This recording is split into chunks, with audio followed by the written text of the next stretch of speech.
رمضان کے مسائل میں سے ایک مسئلہ یہ ہے کہ بہت سارے لوگ یہ مسئلہ اٹھاتے ہیں سعودی کے اعتبار سے ہمیں روزہ رکھنا چاہیے، سعودی کے اعتبار سے ہمیں عید منانا چاہیے.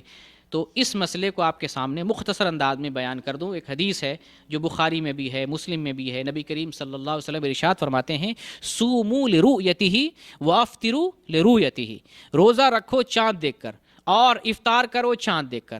یہ حکم رسول ہے، یعنی چاند پر انحصار ہے روزے کی عبادت. روزہ جو عبادت ہے یہ عبادت کس سے مربوط ہے؟ چاند سے مربوط ہے. چاند دیکھیں گے، ہمارے علاقے میں چاند دکھائی دیا، ہم روزہ شروع کر دیں گے.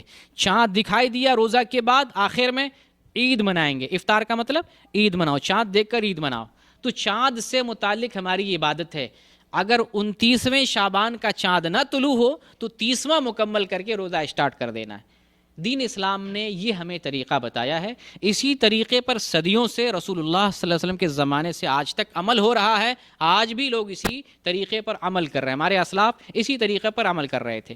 ایسا نہیں تھا کہ مدینہ والے پتہ کرتے تھے دیکھو مصر میں چاند نکلا کہ نہیں، مصر والے پتہ کرتے تھے دیکھو مدینہ میں اور مکہ میں چاند نکلا کہ نہیں، ادھر عراق والے، ادھر فلسطین والے، ادھر اردن والے، فلاں فلاں فلاں ملک والے پتہ کرتے تھے اس زمانے میں کہ دیکھو سعودیہ میں چاند ہوا کہ نہیں. آج چونکہ انٹرنیشنل جو ہے گلوبلائزیشن کا زمانہ ہے، انٹرنیٹ کے ذریعے اور ٹیلی ویژن کے ذریعے اور اخبارات کے ذریعے اور سوشل میڈیا کے ذریعے ہمیں معلوم ہو جا رہا ہے سعودی عرب میں چاند نکل گیا. تو یہ حلہ لوگ شروع کرنے لگے کہ سعودی عرب کے اعتبار سے ہمیں عید منانا چاہیے، روزہ رکھنا چاہیے.